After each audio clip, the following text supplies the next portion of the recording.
সকালটা তো তোমরা জানোই আমি বাড়িতে থাকতে একদম পছন্দ করি না। খুব তাড়াতাড়ি ঘুম থেকে উঠেই বাইরে ওয়াক করতে বেরিয়ে যাই। আর আজকে তো আমার বাবা আমার সাথেই গেল।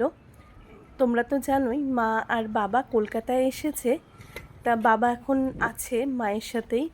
তা তার জন্য সকাল সকাল আমি আর বাবা ঘুম থেকে উঠে বেরিয়ে পড়লাম ওয়াক করতে। সকালবেলাটা সত্যি এত সুন্দর ঠান্ডা একটা হাওয়া থাকে না, যে বাইরে ওয়াক করতে ভীষণ ভালো লাগে। আর তার সাথে আমি আর বাবা চলে এলাম আমাদেরই সোসাইটির আউটসাইড যে জিমটা আছে তাতে। এখানে সব মানে যারা আর কি ইনসাইড জিমে যেতে পারে না তাদের জন্য কিন্তু এই আউটসাইড জিমটাও করে দিয়েছে আমাদের সোসাইটি থেকে।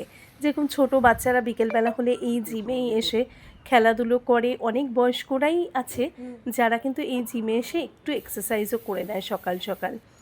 যাই হোক, চলে এলাম বাড়িতে। আজকেই তো কৃষের এক্সামের লাস্ট ডে, আর আজকে ওদের স্কুলে একটু পার্টি আছে, তাই ও একটুকু চিপস নিতে চাইলো না। বলল যে মামা আমাকে একটু রসগোল্লা দিয়ে দাও, আর তার সাথে একটা মিল্কি বার দিয়ে দাও। আর তার সাথে কিন্তু আমি একটু বিস্কুটও দিয়ে দিয়েছি। আসলে ওদের তাড়াতাড়ি স্কুল ছুটি হবে বলে আমি আর দুটো টিফিন বক্স দিইনি, একটাই টিফিন বক্স দিয়েছি। বাড়িতে আজকে মোচা রান্না হবে বলে মা বাবা মোচাটাকে বেছে দিচ্ছে, আর আমি পাশে বসে গেছি চাকু নিয়ে। আমি মোচাটাকে কেটে দিলাম। নিম পাতা, হলুদ, কী দিচ্ছ? নিম পাতা, হলুদ, কারি পাতা, আমলকি। মা সকাল সকাল উঠে আমাদের সবার জন্য নিম পাতার রস করে রেখেছিল। ওটা খেয়ে আমার মুখের অবস্থাটা তো তোমরা দেখতেই পেলে। আর এই সেই মোচা সকাল থেকে যেটা কিনা বেছে কাটা হলো।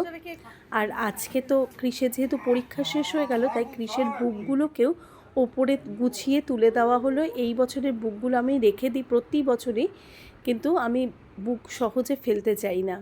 আর মা দুপুরবেলায় একটু বেলের শরবত করেছিল, সবাই মিলেই সেই বেলের শরবত খেলাম। কিন্তু রাজ একদম বেল খেতে পছন্দ করে না।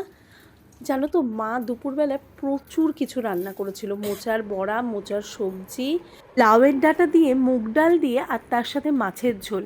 আসলে আমরা তো খুব তাড়াতাড়ি একটু বাইরে যাচ্ছি, আর তার জন্যই মা ভালো ভালো রান্না করে করে খাওয়াচ্ছে। আসলে মারা তো আর আমাদের সাথে যাচ্ছে না। চলো এখানেই ব্লগটা শেষ